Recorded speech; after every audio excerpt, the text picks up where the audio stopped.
Hello दोस्तों, आप लोग कैसे हैं? आई होप आप लोग अच्छे होंगे। आज मैं फिर से एक नई और कहानी के साथ आई हूँ। चलिए स्टार्ट करते हैं। गधे के पास दिमाग नहीं होता।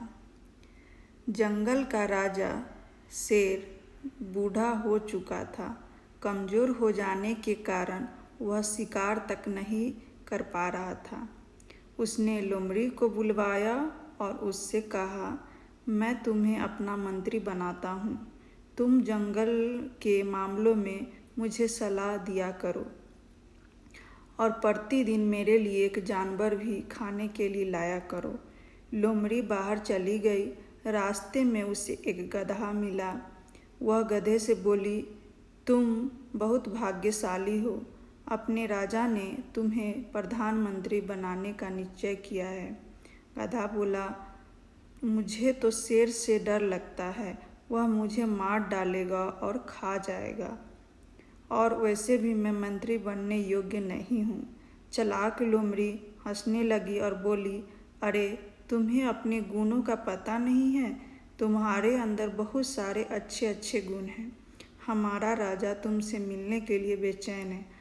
उसने तुम्हें इसलिए चुना है क्योंकि तुम बुद्धिमान, विनम्र और परिश्रमी हो। अब मेरे साथ चलो और राजा से मिल लो। वह तुमसे मिलकर बहुत प्रसन्न होंगे। गधा लोमड़ी की बातों में आ गया और लोमड़ी के साथ चलने को तैयार हो गया। जैसे ही वे लोग गुफा में घुसे, शेर गधे पर झपट पड़ा और उसे तुरंत मार डाला। शेर ने चालाक लोमड़ी को धन्यवाद दिया और प्रसन्नतापूर्वक खाना खाने को तैयार हो गया। जैसे ही शेर भोजन करने को हुआ, वैसे ही लोमड़ी बोल पड़ी, महाराज, मैं जानती हूँ कि आप बहुत भूखे हैं और आपके भोजन का समय भी हो चुका है, लेकिन राजा को तो नहा धोकर भोजन करना चाहिए। शेर को यह बात पसंद आई। यह बोला, तुम सही कहती हो। मैं अभी जाकर नहा के आता हूँ। तुम मेरे भोजन पर निगाह रखना। लोमड़ी चुपचाप बैठी शेर के भोजन को देखने लगी। उसे भी बहुत भूख लगी थी। उसने अपने आप से कहा, सारी मेहनत तो मैंने की है।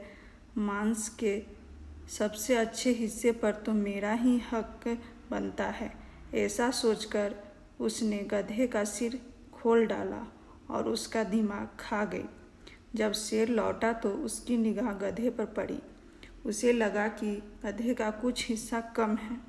उसने ध्यान से देखा तो उसे समझ में आ गया कि गधे का सिर खुला हुआ है। उसने लोमड़ी से पूछा, यहाँ कौन आया था? इस गधे के सिर को क्या हो गया? लोमड़ी एकदम से भोली बन गई। उसने बातें बनाते हुए शेर से कहा, महाराज, जब आपने गधे को मारा था तो उसके सिर पर आपने जोर से पंजा मारा था। इसी से उसका सिर खुल गया था। शेर उसके जवाब से संतुष्ट हो गया और भोजन करने बैठ गया। अचानक वह फिर से चिल्ला पड़ा, अरे इस गधे का दिमाग कहाँ गया? मैं तो सबसे पहले इसका दिमाग ही खाना चाहता हूँ। लोमड़ी मुस्कुराते हुए बोली, महाराज, गधों के पास तो दिमाग ही नहीं है। यह कहानी आप लोगों को अच्छी लगेगी। धन्यवाद।